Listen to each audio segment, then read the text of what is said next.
में हम integration chapter यानी कि समाकलन के फार्मूले देखेंगे।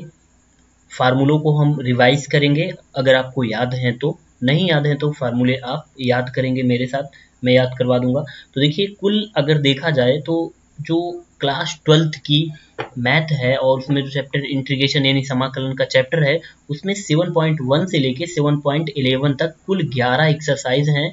और इन एक्सरसाइज में, हर एक्सरसाइज में अलग अलग तरह के फार्मूले यूज होते हैं, ठीक ना। हर एक्सरसाइज में फार्मूले चेंज हो जाते हैं।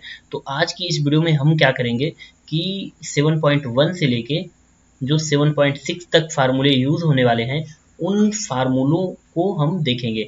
इसके बाद ये इंटीग्रेशन फार्मूले की पार्ट 1 हो गई। इसके बाद जो 7.6 एक्सरसाइज 7.6 से आगे 7.11 तक जो फार्मूले यूज होंगे, उनको हम बाद में देख लेंगे, ठीक है। तो आज की इस वीडियो में चलिए देखते हैं। 1 सेकेंड, थोड़ा सा कलर चेंज करते हैं और कैसा ले लेते हैं, ऐसा कलर, ओके।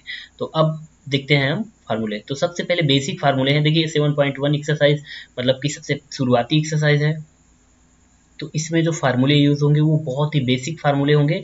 तो बेसिक फार्मूले हर जगह यूज होते हैं, तो मतलब ये जो फार्मूले अब आप स्टार्टिंग में देखने वाले हैं, 15-16 फार्मूले हैं, ये पूरे इंटीग्रेशन में हर जगह यूज होने वाले फार्मूले हैं। मतलब ऐसा नहीं है कि ये इसी एक्सरसाइज में यूज होंगे, ये पूरे जितनी एक्सरसाइज 11 एक्सरसाइज है ना, हर जगह यूज होने वाली हैं। तो चलिए शुरू करते हैं। देखिए पहला जो फार्मूला है वो है x की पावर n dx बराबर क्या होगा। तो इंटीग्रेशन में देखिए, जब आप अवकलन करते हैं और किसी चीज की पावर होती है, तब यहाँ पर इसका होता है कि पावर को पहले करके उसकी पावर को घटा दीजिए, ये हो जाता है n x की पावर n-1।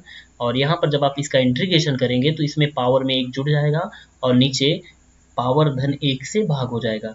तो पावर में 1 जुड़ जाएगा और नीचे पावर धन 1 से भाग हो जाएगा। जैसे x स्क्वायर है, इसका आप समाकलन करेंगे तो इसकी पावर 1 जुड़ जाएगी, मतलब 3 हो जाएगी पावर, और जितनी पावर जोड़ने पर आ रही है उससे भाग भी हो जाएगा, ठीक है ना। यहाँ पर आप देख सकते हैं, यह है पहला वाला फार्मूला। पर यहाँ पर ध्यान रखिए कि n बराबर -1 नहीं होना चाहिए। मतलब आप कभी भी x की पावर -1 का इंटीग्रेशन नहीं कर सकते हैं। जब भी x की पावर 1 होगा तो उसको आप 1/x के रूप में ही लिखेंगे, और इंटीग्रेशन 1/x का log x होगा, जो कि आगे आप देखेंगे, ठीक है ना। तो ये चीज़ होना चाहिए। अब अगला देखिए, अगला जो फार्मूला है, ओके, हम इसको नीचे करते हैं। अब देखिए दूसरा वाला फार्मूला है कि 1 dx मतलब कुछ नहीं है, तब क्या होता है इंटीग्रेशन। देखिए 1 का मतलब हो गया, अब आप x के सापेक्ष अवकलन कर रहे हैं तो 1 को भी आप अगर x के रूप में लिख देंगे तो बहुत अच्छा रहेगा। तो 1 को आप लिख सकते हैं x की पावर 0 और dx। अब सही है, क्योंकि 1 है तो x की पावर 0 का मतलब 1 होता है। किसी भी चीज़ की पावर 0 होती है तो 1 हो गया। तो मतलब 1 को आप लिख दिए x की पावर 0 के रूप में, क्योंकि x के सापेक्ष अवकलन हो रहा है। तो अब यहाँ पर x की पावर 0 का जब आप अवकलन करेंगे तो आपको पता है कि जब किसी पावर का इंटीग्रेशन हो, किसी की कोई पावर हो और इंटीग्रेशन होता है, तो पावर में 1 जुड़ जाता है और जो जुड़ने पर आता है उतने से भाग हो जाता है। तो देखिए हमने n+1/n+1 नीचे कर दिया तो x की पावर 1 हो जाएगा, मतलब कि x। तो इसीलिए कहा गया है कि 1 का इंटीग्रेशन x होता है, ठीक है ना। और यहाँ पर +c जुड़ता है। जब भी इंटीग्रेशन का आंसर आएगा तो फिर वहाँ पर अंत में आपको +c यानी एक कॉन्स्टेंट जोड़ना पड़ेगा, ठीक है। अब आते हैं तीसरे फार्मूले पे। तीसरा फार्मूला ये है कि cos x का क्या होगा। तो देखिए cos x sin x एक दूसरे में अवकलन समाकलन दोनों में बदलते रहते हैं। अब देखिए जब आप अवकलन करते हैं तो जो sin x का अवकलन होता है वो धन में आता है cos x, और जब आप यहीं पर cos x का अवकलन कर देते हैं अवकलन में तो माइनस का sin x आता था, ठीक है ना। ये चीज़ कंफर्म है कि साइन है, उसका अवकलन करिए, चाहे इंटीग्रेशन करिए, चाहे डिफरेंशिएशन करिए, चेंज होता है, ठीक है ना। साइन कॉस में जाता है, कॉस साइन में जाता है, चाहे आप अवकलन करिए चाहे इंटीग्रेशन करिए। ध्यान क्या रखना, आपको माइनस किस में आता है। तो देखिए अवकलन जब होता है तो साइन आता है माइनस में जब कॉस का होता है इंटीग्रेशन, पर साइन का इंटीग्रेशन होने पर कॉस धन में रहता है। अब पर यहाँ पर इंटीग्रेशन में देखिए, यहाँ पर साइन धन में आ रहा है जब कॉस का इंटीग्रेशन हो रहा है, तो पर यहाँ पर कॉस माइनस में आ रहा है जब साइन का इंटीग्रेशन हो रहा है, ठीक है ना। यहाँ कॉस का इंटीग्रेशन हो रहा है तो साइन आ रहा है धन में, यहाँ पे साइन का इंटीग्रेशन हो रहा है तो कॉस आ रहा है ऋण में। यहाँ पे उल्टा था, यहाँ पे क्या था, अवकलन में जब आप कॉस का अवकलन कर रहे थे तो माइनस साइन आ रहा था और साइन का अवकलन धन में कॉस आ रहा था, ठीक है ना। तो इस तरह से आप इन सूत्र को माइंड में सेट कर सकते हैं। अब आता है अगला क्वेश्चन। देखिए जब आप tan x का अवकलन करते थे और जब आप पीछे tan x का अवकलन करते थे तो आपका आंसर आता था sec² x। देखिए ऐसा क्यों हो रहा है, क्योंकि अवकलन और समाकलन, ये देखिए अवकलन और समाकलन जो है ये एक दूसरे के विपरीत होते हैं, उल्टा होते हैं, ठीक ना। तो ये है मतलब ये जो सेक स्क्वायर एक्स है, इसका जो मान आएगा उसका अगर आप अवकलन कर दें तो फिर यही मान आ जाएगा, ठीक ना। जो है इंटीग्रेशन में उसका आप जो आंसर आता है उसका अवकलन कर दीजिए तो फिर से यहीं पे आ जाएगा, उल्टा है ना एक दूसरे के। तो यहाँ पर अब आपको ये ध्यान रखना है कि tan x का जब हम अवकलन करते थे तो सेक स्क्वायर एक्स आता था, तो अगर आप सेक स्क्वायर एक्स का इंटीग्रेशन कर देंगे तो वो tan x आ जाएगा, ठीक है ना। अगला ये देखिए कि सेक स्क्वायर एक्स का इंटीग्रेशन तो tan x धन में आता था, पर कोसेक स्क्वायर एक्स का इंटीग्रेशन जो होगा वो माइनस का कॉट एक्स आएगा, ठीक है ना, माइनस का कॉट एक्स आएगा, ठीक है। अब हम थोड़ा मतलब अवकलन को ध्यान नहीं देते हैं, हम अवकलन तो आप पढ़े ही होंगे, हम सीधे tan x मतलब इंटीग्रेशन वाले फार्मूले रिवाइज करते हैं। देखिए सेक एक्स tan x का जो इंटीग्रेशन होगा वो सेक एक्स होगा, क्योंकि सेक एक्स का जब आप अवकलन करते थे तो सेक एक्स tan x आता था। इसी तरह देखिए कोसेक एक्स और कॉट एक्स का जो इंटीग्रेशन है वो माइनस का कोसेक एक्स आएगा, क्योंकि जब आप कोसेक एक्स का अवकलन करते थे तो माइनस का कोसेक एक्स और कॉट एक्स आता था। इसके बाद देखिए ध्यान रखिए कि अब इनवर्स वाले आ गए, तो जब आप अवकलन करते थे साइन इनवर्स एक्स का, तो साइन इनवर्स एक्स का अवकलन कितना आता था, 1/1 माइनस एक्स स्क्वायर। तो इसलिए जब आप 1/1 माइनस एक्स स्क्वायर का इंटीग्रेशन कर देंगे तो फिर आ जाएगा sine inverse x. Sine inverse x का अवकलन करने पर ये मिलता है 1/√1 माइनस एक्स स्क्वायर, और 1/1 माइनस √1 माइनस एक्स स्क्वायर का जब आप इंटीग्रेशन कर देंगे तो साइन इनवर्स एक्स आ जाता है। इसी तरह देखिए क्या होता था कि कॉस एक्स का जब आप अवकलन करते थे D by D x cos inverse x का जब आप अवकलन करते थे तो माइनस का 1/√1 माइनस एक्स स्क्वायर आता था, ठीक है ना। तो अब क्या होगा कि जब आप इंटीग्रेशन इसका अगर माइनस इधर कर दें तो ये माइनस में कॉस इनवर्स हो जाएगा, इसीलिए 1/√1 माइनस एक्स स्क्वायर का जब आप इंटीग्रेशन करते हैं तो अगर आप साइन में लेंगे, इसी चीज को अगर आप साइन इनवर्स में लेंगे तो साइन इनवर्स एक्स आ जाएगा, पर अगर आप कॉस के रूप में लिखना चाहते हैं तो माइनस का कॉस इनवर्स एक्स आएगा, ठीक ना। वही दोनों चीज आ जाएंगी, मतलब साइन इनवर्स में भी इस चीज को लिख सकते हैं क्योंकि यही मान आता है, कॉस इनवर्स में भी लिख सकते हैं यही मान, पर यही है कि अगर आप कॉस इनवर्स में लिखेंगे तो माइनस का हो जाएगा और साइन इनवर्स वाला प्लस में आएगा। अब देखिए tan इनवर्स एक्स का जब आप अवकलन करते थे तो 1/1 प्लस एक्स स्क्वायर आता था, अब इसीलिए यहाँ पर जब आप 1/1 प्लस एक्स स्क्वायर का इंटीग्रेशन कर देंगे तो tan इनवर्स एक्स आ जाएगा। अब देखिए अब आपने ये भी जाना था कि जब आप कॉट इनवर्स एक्स का अवकलन करते थे तो माइनस का 1/1 प्लस एक्स स्क्वायर आता था, तो अब माइनस को इधर कर देंगे तो जब आप 1/1 प्लस एक्स स्क्वायर का इंटीग्रेशन करेंगे तो कॉट इनवर्स के रूप में माइनस में आएगा, माइनस का कॉट इनवर्स एक्स आएगा।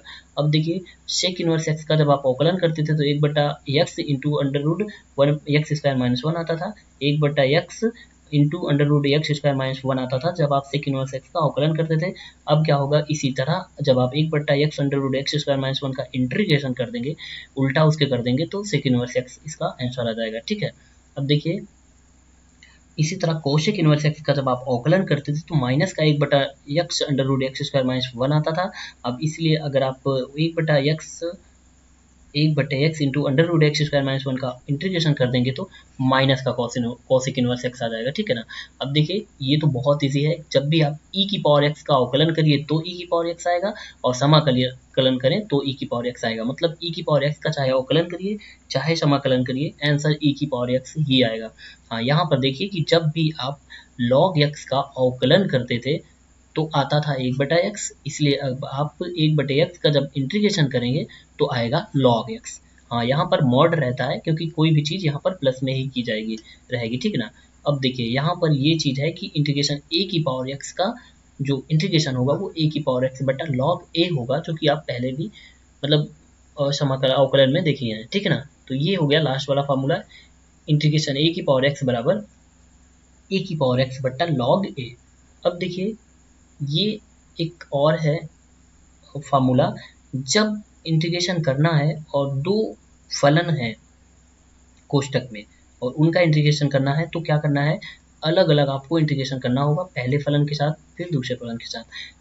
एग्जाम्पल के तौर पे अगर आप समझें 2x धन 5 लिखा है और इसका आपको इंटीग्रेशन करना है तो यहाँ पे 2x एक फलन है और 5 ये दूसरा फंक्शन है, तो क्या करना है, इसको इसमें अलग अलग ब्रेक कर देना है और ओके ये हो जाएगा integration 2x into D x और प्लस 5 इंटू डी एक्स, मतलब कि यहाँ पर दो फलन थे तो ये अलग हो गया टूट गया और ये अलग हो गया, मतलब आपको ब्रेक कर देना है दोनों को अलग। इसी तरह देखिए यहाँ पे लिखा है कि इंटीग्रेशन करना है एफ एक्स प्लस जी एक्स का, तो क्या करना है आपको, एफ एक्स को अलग इंटीग्रेशन कर दीजिए, जी एक्स को अलग इंटीग्रेशन कर दीजिए।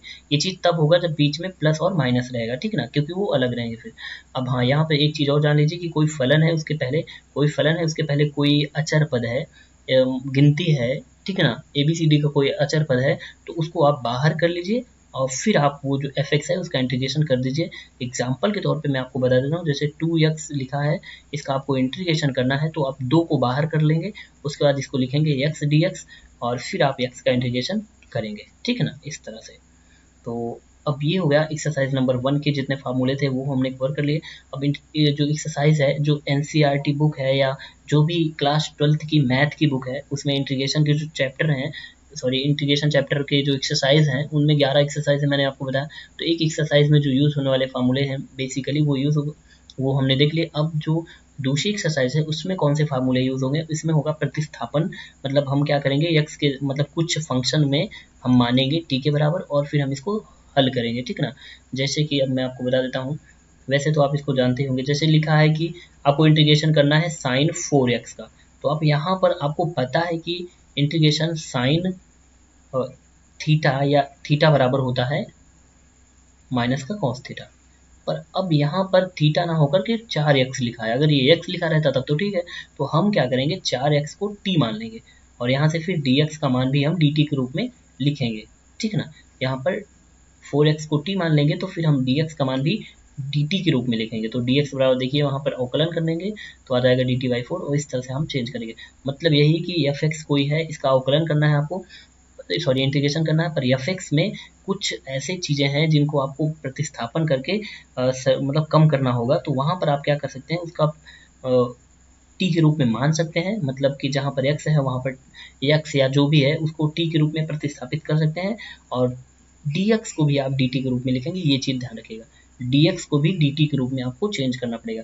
इसके जो है फार्मूले से कोई मतलब नहीं, आपको एक्सरसाइज नंबर 7.2 की मतलब सारे क्वेश्चन को सॉल्व करना होगा, तभी जाके आपको ये पूरी तरह से समझ में आएगा, क्योंकि इसमें फार्मूला बस यही है कि आपको t रख देना है जहाँ ज़रूरत हो और कहाँ पर ज़रूरत है, कब रखना है और dx बराबर dt कैसे निकालते हैं, ये सब चीज़ें जानने के लिए आप 7.2 मतलब कि इसी में प्लेलिस्ट में आप जाकर देख लीजिए और वहाँ पर एक्सरसाइज 7.2 के क्वेश्चन होंगे, क्लास होगी, वो वीडियो आप देखिए, पूरी क्लास अटेंड करिए, सारे क्वेश्चन समझ में आ जाएंगे कैसे टी का प्रतिस्थापन किया गया है। देखिए एक्सरसाइज नंबर 7.3 में जो फार्मूले यूज़ होने हैं वो क्या होंगे कि ट्रिग्नोमेट्री की सर्वसमीकाएं यूज हुई हैं, इस ट्रिग्नोमेट्री की सर्वसमीकाएं यूज हुई हैं एक्सरसाइज नंबर 7.3 की। तो जो एक्सरसाइज जो ट्रिग्नोमेट्री की सर्वसमीकाएं यूज हुई हैं उनको हम देख लेते हैं। देखिए सूत्र जो इंपॉर्टेंट हैं जो इस एक्सरसाइज में यूज होंगे, तो वो है कि 2 sin a cos b बराबर होता है sin a plus b plus sin a minus b, और इसी तरह 2 cos a sin b बराबर sin a plus b minus sin a minus b. देखिए यहाँ पर sin और cos है, यहाँ पर cos और sin है, मतलब अलग अलग है, ये sin है ये cos है, और यहाँ पर sin a शुरू में है तो cos b बाद में है, यहाँ पर cos a शुरू में हो गया तो sin b बाद में हो गई। जब sin a शुरू में है तो दोनों सब प्लस में रहेगा, sin a प्लस b और प्लस ये तो खैर सब में अंत में शुरू में सब में a प्लस बी रहता है और बाद में सब में a माइनस बी रहता है, ठीक है ना। यहाँ पर प्लस रहेगा अगर sin a प्लस शुरू में है, और अगर cos a लिखा है, cos a स्टार्टिंग में है, तो फिर यहाँ पर तो प्लस रहेगा पर यहाँ पे माइनस हो जाएगा, ठीक है ना, ये वाले में। और इसी तरह देखिए जब दोनों एक ही चीज़ है, जैसे cos a cos b है या sin a sin b है, तो दोनों मान cos में आएंगे, देख लीजिए आप दोनों मान cos में आएंगे। और जब दोनों cos a cos b हैं तो फिर cos a प्लस बी मतलब सिंपल और सब प्लस में रहेगा, cos a plus b plus यहाँ भी प्लस और ये तो प्लस रहेगा ही रहेगा और ये माइनस यहाँ रहेगा। तो यहाँ पर आप प्लस आएगा जब दोनों cos a cos b हैं, पर अगर sin a sin b है तो यहाँ भी माइनस रहेगा और स्टार्टिंग में भी a माइनस बी वाला आएगा, a माइनस बी वाला स्टार्टिंग में आ जाएगा इसमें। हालांकि तीनों में आप देखेंगे तो a माइनस बी वाला बाद में आ रहा है, ठीक है ना, और a प्लस बी वाला शुरू में आ रहा है मान। पर यहाँ पर जब sin a sin b हो जाता है तो फिर cos a minus be starting में आ जाता है और cos a प्लस बी बाद में आता है और बीच में भी माइनस का चिन्ह रहता है, ठीक है ना। तो ये 4 फार्मूले हैं जो कि बहुत ज़्यादा यूज़ होंगे इस प्रश्नावली के क्वेश्चंस में। इसके अलावा जो फार्मूले यूज़ होंगे वो ये हैं कि sin 2a बराबर होता है 2 sin a cos b, 2 sin a cos a sine 2a बराबर होता है 2 साइन ए कॉस ए, और एक होता है 2 tan a बटा 1 प्लस tan स्क्वायर ए। ये दोनों साइन 2a के मान है, एक मान ये है एक मान ये है। मतलब कहीं भी अगर आपको यहाँ इस तरह लिखा मिलता है कि 2 साइन ए कॉस ए लिखा है तो उसको आप हटा करके साइन 2a लिख सकते हैं, या कहीं पर 2 tan a बटा 1 प्लस tan स्क्वायर ए लिखा है तो उसको आप हटा करके साइन 2a लिख सकते हैं, क्योंकि ये इसके मान के बराबर है। इसी तरह देखिए cos 2a बराबर जो है बहुत इंपॉर्टेंट है cos 2a का फार्मूला। तो एक तो होता है 2 cos square minus 1, cos 2a बराबर होता है 2 cos स्क्वायर ए माइनस 1, और दूसरा फार्मूला होता है साइन के रूप में 1 माइनस 2 साइन स्क्वायर ए। इसी तरह देखिए cos 2a का तीसरा फार्मूला ये है कि cos स्क्वायर ए माइनस साइन स्क्वायर ए, और एक होता है 1 माइनस tan स्क्वायर ए बटा 1 प्लस tan स्क्वायर ए। तो इस तरह से cos 2a के 4 फार्मूले हो गए। चारों फार्मूले बहुत इंपॉर्टेंट हैं। हालांकि ये चौथा फार्मूला इस एक्सरसाइज में नहीं यूज हुआ है, पर ये और ये तीनों ही एक्सरसाइज में यूज हुए हैं, बहुत ही ज़्यादा यूज हुए हैं, मतलब बहुत इनका महत्व है, ठीक है ना। तो चौथा भी आप ध्यान रखिएगा कि cos 2a बराबर 1 माइनस tan स्क्वायर ए बटा 1 प्लस tan स्क्वायर ए भी होता है, ठीक है। अब देखिए tan 2a बराबर कितना हो, tan 2a बराबर होता है 2 tan a बटा 1 माइनस tan स्क्वायर ए। देखिए एक फार्मूला अभी आपने देखा कि 2 tan a बटा 1 प्लस tan स्क्वायर है। देखिए इस वाले फार्मूले में और इस वाले में बिल्कुल एक चीज़ का अंतर है, नीचे प्लस है और इसमें माइनस है। तो जब माइनस रहेगा, माइनस मतलब 1 माइनस tan स्क्वायर ए नीचे रहेगा तो tan 2a हो जाएगा, और 1 प्लस tan स्क्वायर ए रहेगा नीचे तो ये sin 2a हो जाएगा, ठीक है ना। ये चीज़ ध्यान रखिएगा, प्लस रहेगा तो sin 2a और माइनस रहेगा तो tan 2a। अब देखिए ये फार्मूले भी यूज हुए हैं sin 3a और cos 3a का। तो देखिए sin 3a बराबर होता है 3 sin a minus 4 sin cube a, और cos 3a बराबर होता है 4 cos cube a minus 3 sin a। कैसे याद करना है कि देखिए जब sin 3a है, साइन शुरू में आता है तो सबसे पहले आप 3 sin a आ जाएगा, ठीक है ना। उसके बाद आएगा minus 4 sin cube a, cos बाद में आता है इसलिए ये क्यूब वाला पहले आ गया, 4 cos की पावर 3 माइनस a पहले आ गया, और माइनस 3 cos a आ गया, ठीक है। तो इस तरह से ये हो गया। तो अब एक्सरसाइज नंबर 7.4 पे आते हैं। एक्सरसाइज नंबर 7.4 पे जो फार्मूले यूज़ होने वाले हैं उनको हम देख लेते हैं। तो देखिए इसमें नए फार्मूले यूज़ होंगे। अब अगर आपको मिलता है 1 बट्टे इंटीग्रेशन करना है 1 बट्टे x square minus a square का, तो इसका आंसर हो जाएगा 1 बट्टे 2a log mod x minus a बटा एक्स प्लस ए। इसी तरह 1 बटा a square minus x square जब होगा उसका इंटीग्रेशन करना होगा तो 1 बटा 2a लॉग ए प्लस एक्स बटा ए माइनस हो जाएगा ए एक्स हो जाएगा। मतलब x square minus a square है तो हो जाएगा एक्स माइनस ए। ऊपर देखिए यहाँ पर x square minus a square है, मतलब एक्स पहले है ए बाद में है, तो यहाँ भी एक्स पहले हो गया और ए बाद में हो गया, ठीक है ना। और ऊपर हो गया एक्स माइनस ए ऊपर हो गया, ठीक है ना, क्योंकि ये x माइनस ए के रूप में है। और यहाँ a पहले है x बाद में है, तो a पहले और बाद में x। पर ये ध्यान रखना कि जब a square minus x square रहेगा तो ऊपर तो रहेगा वो a प्लस एक्स रहेगा। यहाँ पर x square minus a square है तो यहाँ भी x माइनस है, मतलब चिन्ह यहाँ माइनस है तो यहाँ भी माइनस आ रहा है। पर यहाँ पर a minus a square minus x square जब होगा, मतलब a पहले रहेगा तो फिर चिन्ह चेंज हो जाता है, मतलब ऊपर प्लस वाला आ जाएगा, नीचे a माइनस एक्स आ जाएगा, ठीक ना। तो इस तरह से ये चीज़ होगा। अब आप इसको देख सकते हैं फिर से 1 सेकंड, मैं इसको थोड़ा सा मिटा देता हूँ, आप देख लीजिए क्लियरली। ओके ठीक है, तो ये हो गया। पहला फार्मूला है 1 बटा x square minus a square का इंटीग्रेशन होगा 1 बटा 2a log mod x minus a बटा एक्स प्लस ए, और 1 बटा a square minus x square का जो इंटीग्रेशन होगा वो 1 बटा 2a लॉग ए प्लस एक्स बट्टे ए माइनस एक्स मॉड में। अब देखिए अगर यही चीज़ प्लस में आ जाती है, एक्स स्क्वायर प्लस ए स्क्वायर हो जाता है, तो फिर ये tan के रूप में चेंज हो जाएगा, क्योंकि आपको पता है 1 बटा 1 प्लस एक्स स्क्वायर का होता है tan इनवर्स एक्स। तो यहाँ पर 1 ना होकर के a लिखा है।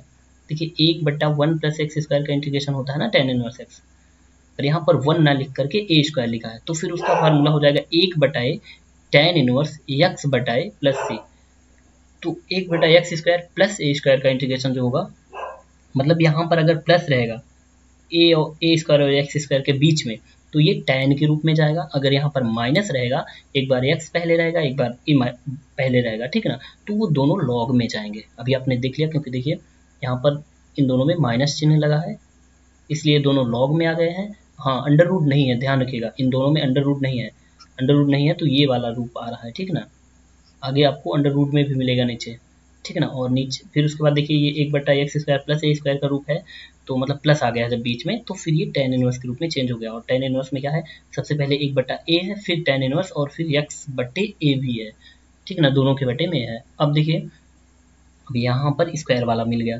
अभी आपने पढ़ा था x² minus a square, 1/x² minus a square, under root नहीं था, अब इसी में अंडर रूट लगा दिया गया। तो जब अंडर रूट लगा दिया जाएगा तो क्या हो जाएगा, लॉग में ही आएगा, पीछे वाला भी लॉग में ही आया था, पर अब log mod x plus under root x² minus a square के रूप में आएगा। और a square minus x square जो अंडर रूट में 1/√a² माइनस एक्स स्क्वायर होगा, वो आ जाएगा साइन इनवर्स x के रूप में, ठीक है ना। तो x 1/√x² minus a square का जो होगा log mod x plus under root x² minus a square, मतलब ये वाला वही रहेगा जो यहाँ पर लिखा है। यहाँ पर मॉड x प्लस हो जाएगा और यहाँ पर ऐसे हो जाएगा, ठीक है ना। ओके, यहाँ पर एक मिस्टेक है, यहाँ पर ये माइनस हो जाएगा। 1 सेकंड में आपको बताता हूँ कहाँ पे थोड़ी सी गलती हो गई। ओके, एक मिनट चलिए। ओके, तो देखिए यहाँ पर ये माइनस रहेगा, ये माइनस नहीं प्लस रहेगा। 1 मिनट में आपको बताता हूँ। ओके, तो यहाँ पर देखिए प्लस ही रहेगा, किसी भी स्थिति में यहाँ पर प्लस ही रहेगा, यहाँ पर प्लस रहेगा, चाहे यहाँ पर x² माइनस ए स्क्वायर हो, चाहे यहाँ पर x² प्लस ए स्क्वायर हो, ठीक है ना। और बस अंतर ये होगा कि यहाँ पर अगर x√x² माइनस ए स्क्वायर है, तो यहाँ पर जो मान आएगा वो x² माइनस ए स्क्वायर होगा। और अगर ये x² प्लस ए स्क्वायर लिखा है, तो फिर ये मान आ जाएगा x² प्लस ए स्क्वायर। और अगर ये रूप में आता है कि ए स्क्वायर पहले है नीचे और बाद में x² है, तो फिर ये साइन इनवर्स x/a के रूप में आ जाएगा, ठीक है ना। यानी x दोनों में देखिए x पहले आ रहा है, ठीक है ना, तो यहाँ पर लॉग के रूप में आ रहा है, और यहाँ पर देखिए अंडर रूट में a पहले आ रहा है, अचर पद पहले आ रहा है, तो फिर ये इनवर्स साइन इनवर्स के रूप में चेंज होगा, ठीक है ना। ये ए स्क्वायर के रूप में कुछ भी हो सकता है, आपको 2 का स्क्वायर 4 का स्क्वायर कुछ भी हो सकता है, तो इस तरह से ये है। और देखिए यहाँ पर वही चीज़ दिखा रहा है कि x² प्लस ए स्क्वायर है, तो प्लस यहाँ रहेगा, चाहे यहाँ पर x² माइनस ए स्क्वायर हो, चाहे x² प्लस ए स्क्वायर हो। पर यहाँ पर ये जो अंडर रूट वाला पार्ट है ये प्लस में आएगा, अगर यहाँ पर प्लस है तो ये जैसे नीचे लिखा वैसे ही यहाँ पर आ जाएगा। तो ये हो गया इस प्रश्नावली के क्वेश्चन। देखिए अब अगली प्रश्नावली जो 7.5 है, उसके क्वेश्चंस को सॉल्व करने के लिए आंशिक भिन्न के रूप में भिन्न को तोड़ना पड़ेगा। देखिए ये एक भिन्न है, देखिए ऊपर कुछ भी हो सकता है, ऊपर से आपको कुछ नहीं ध्यान देना है, पर आप नीचे ध्यान देते जाइए। जैसे लिखा है x minus a x minus B, मतलब 2 गुणनखंड के रूप में नीचे है, और 2 मतलब गुणनखंड है, 2 कोष्टक में बटा है। जैसे कि हो सकता है कि लिखा हो x/x+1 और x माइनस या x+2 भी हो सकता है। तो आपको क्या करना है, ए बटे हाँ, यहाँ पर ए और बी जो है अलग अलग होने चाहिए, ये कह रहा है, ठीक है ना। ए और बी अलग अलग होने चाहिए, तब इस तरह के भिन्न में तोड़ेंगे आप। तो कैसे तोड़ेंगे, सबसे पहले आप लिखेंगे ए बटा जो पहला वाला कोष्टक में लिखा है गुणनखंड, उसके बाद आपको बी बटा जो दूसरा कोष्टक में लिखा है गुणनखंड, ठीक है ना। ये देखिए x+1 x+2, तो अब आपको नीचे वाले को ले लेना है एलसीएम, तो ये हो जाएगा a x+2 और प्लस b x+1, और नीचे वही मान आ जाएगा x+1 और x+2। तो देखिए इधर से इधर वाला कैंसिल हो जाएगा, अब ये x के बराबर ये पूरा ये वाला मान आ जाएगा। और फिर उसके बाद आपको ए बी का मान निकाल करके यहाँ पर ए और बी का मान रख देना है, तो ये 2 भिन्न में टूट जाएगा और फिर अलग अलग आपको इंटीग्रेशन कर लेना है। तो इस तरह से इन क्वेश्चन को सॉल्व करना है आंशिक भिन्न के रूप में तोड़कर। तो देखिए अब दूसरा रूप है, अभी देखिए हमने 2 कोष्टक के रूप में देखा था, अब नीचे क्या है, एक ही चीज को 2 बार लिखा गया है, मतलब पावर 2 के रूप में है। तो जब एक ही कोष्टक मतलब दोनों समान हो, दोनों गुणनखंड समान हो, तभी तो उसकी पावर 2 होगी। तो जब दोनों गुणनखंड समान है मतलब पावर 2 है, एक ही कोष्टक की घात 2 लिखी है, तो आपको लिखना है ए बटा x माइनस ए, मतलब 1 घात, फिर धन b बटे उसी चीज को लिख देना है जो प्रश्न में नीचे लिखा है 2 घात के रूप में, ठीक है ना। और फिर आपको इसको सॉल्व कर लेना है, ठीक है। अब अगर आपको क्वेश्चन इस तरह मिलता है कि नीचे 3 गुणनखंड हैं कोष्टक में, x minus a, x minus b, x minus c, तब आप इसको तोड़ेंगे a बटा x माइनस ए, b बटे x माइनस बी, धन c बटे x माइनस सी, और फिर उसके बाद एलसीएम लेना है, नीचे वाला ये वाला कैंसिल हो जाएगा, और फिर आपको दोनों में से क्या करना है, x² x के गुणांक की तुलना कर लेना है, या आपको फिर मान रख करके करना है, जैसे x+1 बराबर 0 करके। ये तो आप देखिए कैसे करना है, आंशिक भिन्न के द्वारा इन क्वेश्चंस को सॉल्व, वो तो आप एक्सरसाइज देखकर ही करेंगे। इसके लिए आप क्या करिए, इस मतलब हमारे चैनल की प्लेलिस्ट में जाइए, वहाँ पर क्लास 12th मैथ की जो प्लेलिस्ट बनी है उस पर जाइए और वहाँ पर एक्सरसाइज नंबर 7.5 की क्लास जो है उसको अटेंड करिए और फिर समझ जाइए पूरी तरह से कैसे आंशिक भिन्न के द्वारा क्वेश्चन को सॉल्व किया जाता है। देखिए अगला है कि अगर एक कोष्टक में मतलब दो गुणनखंड को एक साथ किया गया है, मतलब x - 1 की घात 2 कर दी गई है और एक गुणनखंड अलग है, तो जो एक गुणनखंड है जिसमें कि दोनों मिले हुए हैं, मतलब दो घात है जिसकी, तो उसको आप पहले a बटा x - a और फिर b बटा x - a स्क्वायर के रूप में करेंगे और फिर जो तीसरा एक गुणनखंड अकेला है उसको आप c के बटे में लिख करके फिर आप इसको सॉल्व करेंगे। अब देखिए अगर इस तरह से मिलता है कि एक कोष्टक में गुणनखंड है, दूसरा क्या है, द्विघात समीकरण है, तो आपको कोष्टक वाले को a के नीचे कर देना है और bx प्लस सी बटे द्विघात समीकरण को बनाना है। मतलब ऊपर क्या लिखना है, bx प्लस सी, ये ध्यान रखिएगा कि ऊपर क्या आएगा bx प्लस सी के रूप में और नीचे आपको वही द्विघात समीकरण कर लेना, फिर एलसीएम लेकर सॉल्व कर लेना। देखिए अब है 7.6 एक्सरसाइज और इस 7.6 एक्सरसाइज में दो फलन हैं, उनको दो फलन का गुणनखंड है, उनको आप अलग अलग इंटीग्रेशन करेंगे। तो देखिए सबसे पहले आप अवकलन देख लीजिए। जब जैसे कि दो यहाँ पर फलन है, एक u और एक v, और इसका आपको अवकलन करना है, दोनों के बीच में गुणा का चिन्ह है। तो कैसे होता था कि एक फलन को आपको बाहर करिए, दूसरे का अवकलन कर दीजिए, धन दूसरे को बाहर रखिए और फिर पहले का अवकलन कर दीजिए। इसी तरह जब आप इसका इंटीग्रेशन करेंगे तो क्या होगा कि देखिए दो फलन है, एक f(x) है, दूसरा g(x) है, दो फलन है, इसका इन दोनों के बीच में गुणनखंड है और इनका आपको अवकलन करना है। हो सकता है ये कुछ भी हो सकते हैं, हो सकता है x sin x हो जाए। देखिए दो फलन है ना, इनका इंटीग्रेशन करना है, तो होगा क्या कि मतलब इसका सूत्र क्या है कि सबसे पहले जो पहला फलन है उसको आप बाहर करिए, दूसरे का अवकलन कर दीजिए। पहले फलन को बाहर रखिए, दूसरे फलन का अवकलन करना है, फिर माइनस चिन्ह बनाना है और इंटीग्रेशन बनाना है और साथ ही साथ एक बड़ा सा कोष्टक बना करके पहला जो फलन जो जिसे आपने बाहर रखा है उसका आप अवकलन करेंगे। क्या करेंगे, अवकलन, ध्यान रखिए यहाँ पर अवकलन करना है। और उसके बाद जो दूसरा फलन है जिसका आपने पहले भी यहाँ पर एक बार इंटीग्रेशन किया है, उसी फलन का फिर से यहाँ पर इंटीग्रेशन होगा। मतलब फिर से का ये मतलब है कि अगर sin x था तो ये sin x का यहाँ इंटीग्रेशन होगा, इसी तरह sin x का यहाँ पे भी इंटीग्रेशन होगा, ठीक है ना। मतलब उस दूसरे फलन